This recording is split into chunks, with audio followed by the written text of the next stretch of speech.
Howdy folks, here's an update on Platformer Pro looking at the attack system. So I've pulled in a couple of characters from another of my assets called the 2D character system. We've got a zombie ninja over here that we're using as the enemy, and a character I'm calling the swashbuckler, which will be our hero. So here's set up with a basic attack script. It's got an attack called stab that plays the attack stab animation. It can occur in any location and it uses action button 0. The attack lasts for 0.5 seconds. We control the hitbox by setting the start and end point of the hitbox in normalized time. That's particularly useful for long animations where you may not want to cause damage for the entire length of the animation. This attack is causing physical damage and the damage amount is 1. It's associated with this stab hitbox.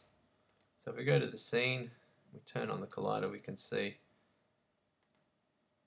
there's a hitbox here which we triggered, turned on when the attack is active.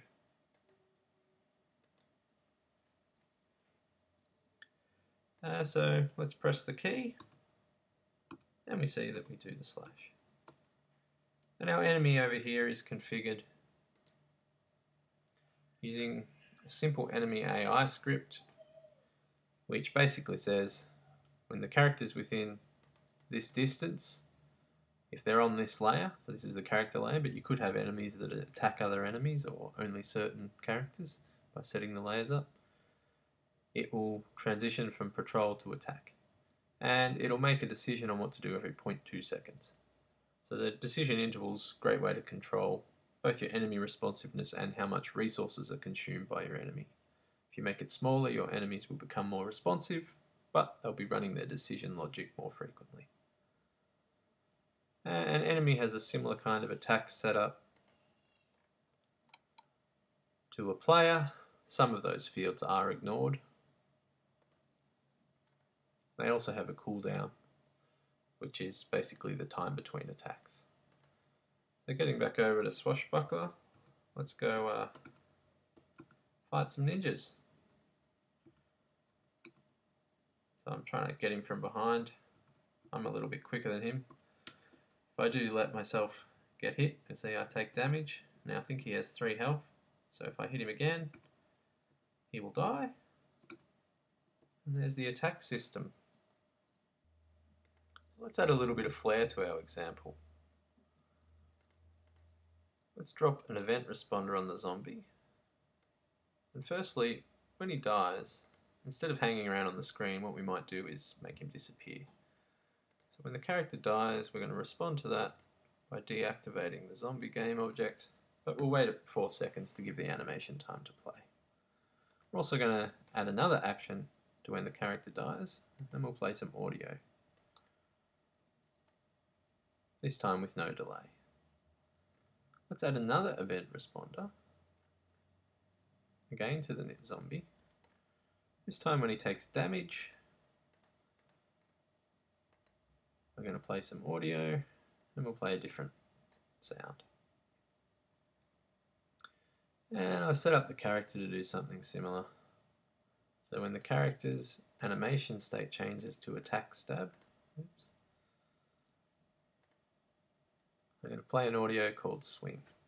So let's save that and hit play. So we get the noise when we attack. And we get a noise when we hit the zombie. Ooh. Different noise when he dies, and a few seconds, he disappears. So that's sort of highlighting some of the event responder improvements. Finally, let's add another attack to the character. We go back to basic attacks and click the add attack button.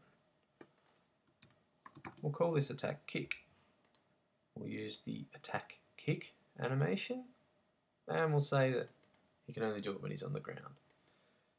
Action button 1 will trigger this, and let's say a kick lasts for 0.75 seconds. Again, the hit window fills up most of the animation time. It does physical damage, and we'll leave the damage at 1.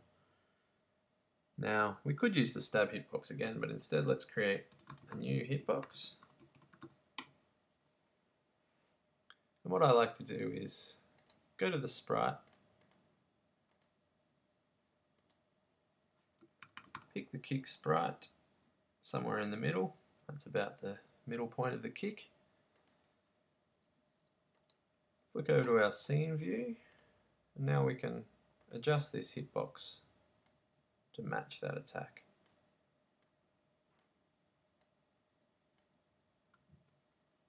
That'll do for now. Let's drag it across. Yep. Let's disable that hitbox. Back to the character. We're going to drag the kick hitbox. Oops. Over to there. And the last thing we need to do is just on the animation, because we're using the animator from my 2D character system, we need to have a mapping. Now I've already got it in here. Basically, the state of attack kick will actually get mapped to a mechanism state called kick. If you're using the standard 2D animator, you wouldn't need to do that mapping because it maps all the animations already. Let's change our sprite back to idle. Not that it particularly matters, but it'll look a little better, I would say. Just double check that we have in our input an action button 2 defined. Yep, so we've got X as action button 0 here, but and C is action button 1, so add 1.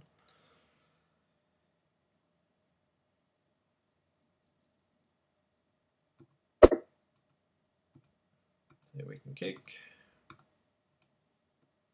and if we're in the air, we can stab, but we can't kick because we said it was only grounded.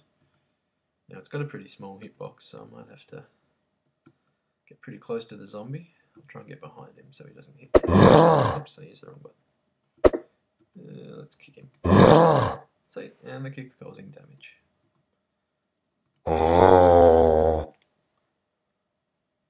So that's it for the progress update for today. I hope you enjoyed.